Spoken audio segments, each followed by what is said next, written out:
Welcome back to the Hitting the Turnbuckle podcast. Raw has, well, gone off the air probably about 4 or 5 hours ago, and a lot has happened on Monday Night Raw. We're going to get into it and more on the Hitting the Turnbuckle podcast. Raw kicked off this week with Dominic Mysterio and Liv Morgan. Liv basically saying that she wanted the opportunity to take on Io Sky for the Women's World Championship. Now, Io Sky did come out. They had a face off. That was pretty much it. However, I want to get into something that happened a little bit later on Raw. Liv Morgan was scheduled to be in action against Kairi Sane, and the moment that match started, Liv Morgan suffered a big injury to the shoulder. Looks like it was a dislocated shoulder. And it didn't look great. But this throws into jeopardy a lot of things. Now, obviously, we don't know what was due to happen with the Liv Morgan match against Kairi Sane. Liv Morgan wants Io Sky. We don't know if that match was going to happen. And then also there was the Liv Morgan Nikki Bella stuff from last week. So now it kind of throws a lot into jeopardy. Um, with all of those matches and really what's going to happen. The injury, to be honest, it looked a bit innocuous. It was like Kari had picked Liv up, dropped her face first, and she landed. And it didn't look, until they slowed the tape down. When they slowed the tape down, you could see her land, the elbow and shoulder jolted up, and you could see it.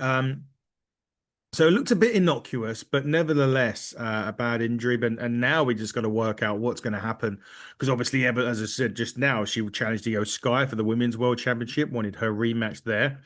Could that have been scheduled for next week and then was going to have to follow up with Nikki Bella after last week's oblivion to Nikki, to set up that for Evolution or to set up perhaps the Bella twins against Raquel and Liv. Now, a dislocated shoulder could throw all of this into big jeopardy now from for this and for WWE and what happens going forward. We do wish Liv a speedy recovery, that's for sure, and hopefully it's not as serious, and she'd only be out of action maybe hopefully a couple of weeks. But the prognosis was a dislocated shoulder. We don't know the time frame as of yet, but let's just hope that it's not too serious and Liv joins us back in control, well, on show very, very soon. I just don't know what's going to happen now going forward and how that throws the plans that WWE had out of the window. But we'll see. But that was part of Raw that happened later on, the injury, but I wanted to cover it off straight away as we've done it as we started with Liv and Dirty Dom. But look, fatal four-way action was first up on Raw. It was the return in Asuka. It was Ivy Nile, Raquel Rodriguez, and Stephanie Vaquer for the Women's King of the Ring match. It's a bit of an interesting one. I enjoyed it. I looked at it as a series of single matches though. I really wanted to see Stephanie and Asuka one on one because the bits and pieces that they had during this match were very, very good. And I liked them two in the ring. They had great chemistry together. I just think at the moment there is too much of an over reliance on the WWE for multi-person matches. It's like every week there's a triple threat here and a fatal four-way there, and they have to be different, if you get me. If you're gonna have a succession of the same type of match, those matches for me have to be very different. And I don't think WWE have figured that out yet. There was a lot of times during this match and the other fatal four-way where for long periods people were just sitting on the outside of the ring or laying outside doing nothing. Just and then they let two people pair off, and then eventually one person comes in, which is, you know, it's just every week now we see it, and I get it for the Queen of the Ring qualifiers, it's not a problem, but when you do that, and then there's another, then they do like a load of triple threat matches for number one contenderships and bits and pieces like that.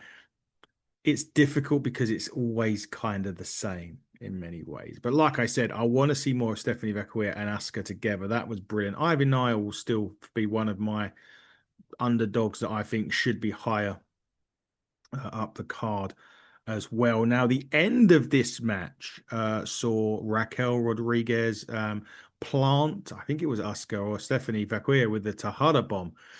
And I called it straight away in terms of that somebody was going to grab her. When she positioned the pin, she had one foot close and the other foot was extended, which I've never seen her do before in a pin. So I automatically assumed that somebody was going to grab her leg and bring her to the outside.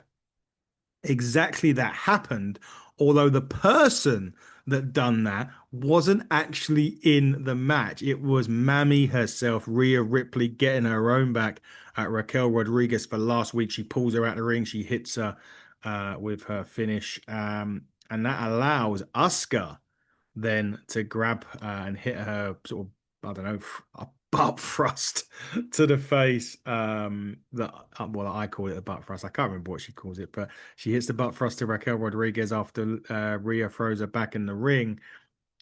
So Asuka qualifies for the Money in the Bank semi-final match happening this Friday on SmackDown, which will be against Alexa Bliss. Now that is a match that I'll be looking forward to seeing for sure. More of that. More of the King of the Ring. I love the King of the Ring, Queen of the Ring stuff, and the single matches that they're throwing up are very, very interesting. We'll hit a bit again. We'll hit a bit more on this coming up. I mean, next week on Raw, I believe, is Randy Orton, Sami Zayn in the semi-finals of the men's King of the Ring tournament. We'll get on to the other semi-final of that very, very shortly. And of course, next week it is going to be Jade Cargill in the semi-finals. And forgive me, I'll look at my notes in a bit and I'll find out who she's facing next week. It's been a lot going on in the world of wrestling currently, but there we go. A really good opening to Raw. As I said, a bit over too reliant on the stuff that's been going on in the multi-person matches. Hopefully they'll start to sort of dissipate a little bit very, very soon. Anyway, let's move on to Gunther. Their ring general comes out for his kind of parade of the world championship. And, you know, he adversed to admit that Jey Uso was the better man that at WrestleMania, but he was the better man last week. And with that in mind, he then turns his attention to Mr. Money in the Bank, Seth Rollins, of course, who can cash in for a championship opportunity at any time. And basically, you know, he said, Gunter knows he's a target. He's not stupid. But if Rollins wants him, he is right here. Just when you think Seth Rollins is going to come out, the legendary music of Goldberg hits and he comes marching to the ring. Wasn't sure if he was limping, to be honest with you. I know he's had issues. I think he's had leg issues recently. Wasn't sure if he was injured or some kind of a leg issue, but he looked like he was limping anyway. Could have just been the way he was walking. I don't know. But he comes to the ring, massive pop from the crowd in Green Bay, and Goldberg delivers.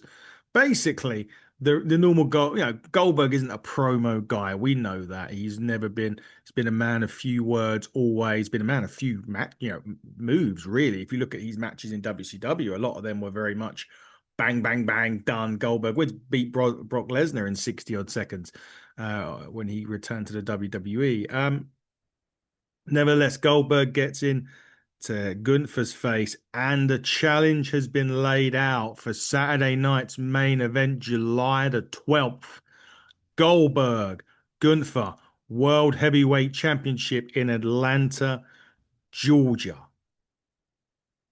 It's on. It is happening. Is that Goldberg's last match? I don't know. Not quite sure what the end result or the end game is for giving Goldberg a title shot in his quote unquote perhaps last match in the WWE or last match before retirement. Is it just a popper rating for Saturday night's main event? Because obviously All In is the next day, either Saturday or Sunday, All In, and there is that as well to contend with. So The match is set though. Saturday night's main event, July 12th, Goldberg against Gunther for their World Heavyweight Championship. We went backstage to a bit for a bit more Judgment Day shenanigans, so to speak. Basically, Finn was saying to JD McDonough, "I've got your back tonight against AJ Styles." Dirty Dom turned around and went, "Nah, you not actually Finn. No, you don't, because you lost last week against AJ Styles. So I don't think you should go out there and have his back." So Finn Balor was like, "Okay, you can go out there." So Dominic goes out there. He after Raquel's loss, he's sitting there saying, "Hey, blah blah blah," and then he walks away with Roxanne Perez. Lots of lots of stuff going on again in the Judgment Day, but it leads us to AJ Styles and JD McDonough. Um,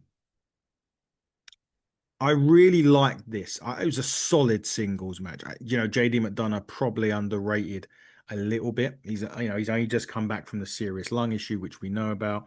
AJ Styles he just never gets.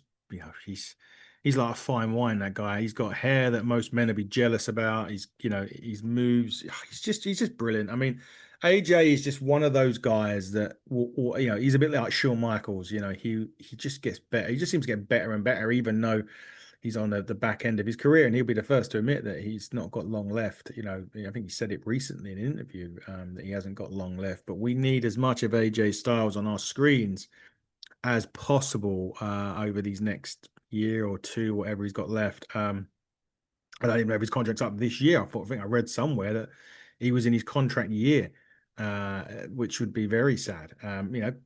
Could he make a move to All Elite Wrestling? I don't know. Would have to see, but really great match this. The finish of the match was great. He basically he rolled JD McDonough up into a Styles clash, which I thought was great. It was a great way to finish it. Obviously, Dominic at ringside. AJ wants Dominic for the Intercontinental title. After that match, Dominic tried to sneak attack Styles, who caught him with a Pele. And then as he went to go for the phenomenal forearm, Finn Balor pulls Dominic Mysterio out of the ring. The Judgment Day did surround the ring to try and jump into the ring for attack AJ, but as they did on that, AJ rolled out the ring and walked back with Dominic's Intercontinental Championship, which was good. I don't think AJ Styles is going to win the Intercontinental Championship. Now, just so you know, that match has been made official for next week, I think in Columbus, Ohio. AJ Styles, Dominic Mysterio, Intercontinental Championship on the line. I certainly don't think AJ is going to win it. I think Dominic's got some gas in the tank left for that. But I think eventually Finn will cost Dominic the Intercontinental Championship, much like Dominic snuck the pinfall at WrestleMania from Finn Balor for the Intercontinental title. So I think that's where they're going with that. Can't beat a morning caramel latte, by the way.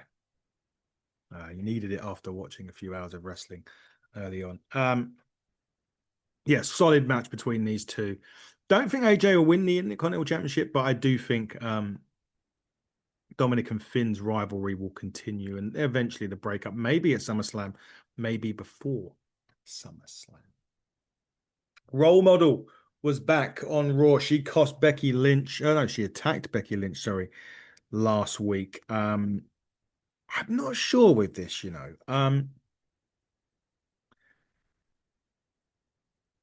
It For me, I don't know where I stand with Bailey at the moment. Like I think she's a far better heel. When she was a face, she was better as the hugger, right? But since she come to the role model, she turned heel. She was the role model. She was a part of Damage Control and all of that jazz. I'm not sure where I stand with her with Bailey at the moment. But anyway, she had a promo. She was talking about Becky Lynch. She calls out Becky Lynch. Becky Lynch comes out. Standard stuff, really. Becky Lynch comes out wearing a Chicago Bears jacket, which the Green Bay fans hated. But Becky Lynch saying that she's always two steps ahead of her or two steps above her, and that's always bothered Bailey. It was kind of like going back to the NXT days. Becky Lynch was saying about Bailey having her fake ass friends. She's referring to on that sense. This calls Bailey to want to call out Becky Lynch again. Um, Becky Lynch weren't gonna have any match with Bailey in Green Bay anyway. That's that she made that perfectly clear. But look, they had a little back and forth, um, and then Becky Lynch tried to attack Bailey, but unfortunately, she Bailey did drop her with a right hand. I wasn't sure how far that or how close that right hand was to connected. I mean, it looked pretty sick. It may have been a good camera angle of it. I don't know, but it was a big ass right hand from Bailey. I love that. I love that bit about it. Yeah, I just don't know where I stand with Bailey right now. Becky Lynch, I don't know about Becky's promos either. I don't mean to they're obviously far better than what we are, but it just didn't hit. I prefer she was more like because she was backing up against the rope, she was talking quite quickly. I'm not sure. I'm just not sure where I stood there, and I couldn't be too sure where I stood on the Becky Lynch promo either. It just didn't hit. The promo didn't hit right. I just felt it was a little bit of a miss, really. Hmm, not a fan. Not a fan. What I am a fan of is Karrion Cross. Now, Karrion Cross, speaking to Sami Zayn, and was talking about, the King of the Ring match and Sami Zayn, and Sami basically come out with, look, the title's on his mind, the King of the Ring's on his mind, but when that's out of the way, he wants to finish his beef with Karrion Cross, which, hey, I'm all here for. I'm definitely here for that. That is without question. Talking about Bailey and Becky. Their match for the Intercontinental Championship was made by Nick Aldis, who was standing in for Adam Pearce, and that match will be next week on Raw. We're going to be seeing that match next week on Raw from Columbus, Ohio. Looking a stacked week of WWE action. The interesting part about that bit was the match was made out the back by Aldis when he was talking to Bailey just after he made the match as well for next. Somebody made another match, sorry, for next week with AJ Styles and Dirty Dom. Was that for Night of Champions? For that, yeah, that was at Night of Champions. Apologies, I didn't write down when that match was. But as Bailey was exiting, she bumped into Lyra Valkyria, who was like, "Well, you got your match. Congratulations. And when you've had your match, if you win, I need to do what I need to do to win back the gold." I'm not, from what I read from that promo, sorry, I feel as if Lyra Valkyria will be turning on Bailey potentially in her match with Becky next week. I feel as if it didn't quite look like Lyra, what she was, her body language, the way that she come across. It didn't look, you know, fully right, if that makes sense. So I feel as though that match could indeed be the match where Lyra Valkyria turns on Bailey and costs her the opportunity in the Intercontinental Championship, potentially. Potentially, anyway. That's where I feel about it. Let me know what you think. Does Lyra Valkyria turn, and does she need the heel turn next week on WWE Raw? We'll find out. We will next week, and as you will as well. King of the Ring main event, fatal four-way match. Rusev, Sheamus, Bronson Reed, and the mystery contender who turned out to be Jey Uso. This match was more on the outside of the ring than the inside, to be quite honest. But what I mentioned earlier on about fatal four ways and them needing to be different, that's the perfect example. It was different. They're on the outside of the ring. The match was cooking. This match was fucking fire. It was brilliant. There were some big moves, some close near falls. The only criticism I have of this match was as we got nearer the end, it just become a bit of an overbooked mess. So basically, what happens near the end here was Jay spears Bronson Reed. He goes up for the Uso splash. Braun Breaker knocks him off the top rope and pushes him off. That brings out Sami Zayn, who attacks Braun Breaker. He blocked a haluva kick. He press slammed Sami Zayn onto the commentary desk. Then, out of nowhere, Penta appears, hits a suicide moonsault dive thing out off the top rope. He took out Breaker with that. Reed then hits a Death Valley driver on Jey Uso. He goes up top for the tsunami.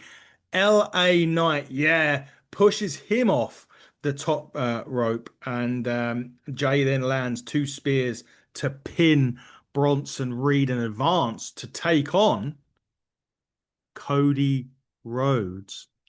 I don't know if that's on SmackDown, but it's going to be taken on Cody Rhodes in the semi-final of the King of the Ring tournament. And then after the match finished, Seth Rollins comes out. He's walking to the ring with a purpose. He looks like he's going to attack Jay. Before he can do anything, Cody Rhodes appears. They have a stare down, and then Cody and Jay shake hands to end Raw. See what I mean? The match was great, and then it just turned into this attack after, all over the place kind of thing. Um, which would normally be okay, but it just felt as if that it didn't quite work for the match. I just felt that at that point it became overbooked, less interesting. Still fun, still fun. I'm not gonna take away the fact that it wasn't a fun match, because it was. Um, Enjoyable, yes. Interesting where they're gonna go with this. I mean, Jey Uso, Cody Rhodes coming up. I think on SmackDown. SmackDown this week, Ron Killings versus John Cena as well. Alexa Bliss goes against Asuka. Lots going on SmackDown this week. Really looking forward to SmackDown this week, to be fair. I know we haven't done a SmackDown review for a while. Hold my hands up. Apologies for that. That's family commitments and whatnot. They have to come first. So SmackDown's takes a little bit of a back seat at the moment. We're going to try and get it done on Sunday this week, though. So make sure we're back with some SmackDown, because there's a lot going on, a lot to unpack as we move closer to Night of Champions next weekend from Saudi Arabia. Great news for us. 6 o'clock start for us over here in the UK. Lovely jubbly for us. Looking forward to that. Raw was good. Look, Raw was decent this week. Enjoyable stuff on Monday Night Raw. I thought it was okay. Did it pull up any trees? No. The Goldberg bit had been planned for a while. I kind of knew Goldberg was going to be there to challenge Gunther. I don't think he's going to beat him at all. Not a chance. But look, fun, enjoyable show. Love to go in. Fatal Four Ways were good, albeit WWE needs to start changing up a little bit in there. We hope Liv gets better soon, obviously, because that's not a very nice one for Liv. But look, lots of stuff going on WWE. Lots of stuff going on in the Hitting the Turnbuckle podcast as well. Our new series, Chat GPT Predicts, is great. It's kicked off. We've got a load of content coming up from that. We're going to be interviewing former AEW star Bear Bronson a bit later today. Myself and Dave will be sitting down and interviewing Bear Bronson. Looking forward to that. Talking Territories is back this week with myself, and World League Wrestling Women's Champion Skylar Sparks will be on the show. Looking forward to that as well. Gangrel, ladies and gentlemen, is coming up on the show as well. Looking forward to sitting down with Dave and get Gangrel. I think his name's Dave as well. David Heath, Gangrel on that one. It's going to be a lot of fun. I know Dave's looking forward to it as well. We're going to go through the Attitude Era with Chaz from the Headbangers. Yep, coming up real soon. Chaz from the Headbangers, and potentially an AEW star will be coming on the show for Forbidden Door. Can't say who. It's in the works. Fingers crossed, guys, for that one. That will be awesome. And potentially a former WWE, recently released WWE star, maybe joining us as well. Again, I can't go into that details right now because we're not there yet with it, but we're in talks. Let's just go. We're in talks. I like to say that, but hopefully that will come off as well. But guys, look, keep it following us on HTT Buckle on X, HTT Buckle on YouTube. Thank you so much for watching all the shows that we've had. Thanks to the Nemeth brothers from TNA for the interview a couple of weeks ago. It was great. Big thanks to TNA for that as well. Big thanks to Izzy James and Brandon Beretta from the Territories and the NWA. That's been a great fun to have their little feud start on the or continue on to the podcast. Really fun and enjoyable watching that as well. But guys, look, we're back tomorrow with NWA Power. The NWA Power review tomorrow will be out as normal. Myself and the wonderful Miss Fiona Lochran. But before that, a little bit later on tonight on the channel, Chat GPT series will predict the next 10 NWA World Heavyweight Champions. So keep it locked to watch that when it comes out at around 7:30 this evening. But until then, everybody, this has been the Hitting the Turnbuckle podcast. I have been your host, Adam Cousins. And until next time, everybody, buckle down, stay safe, and goodbye.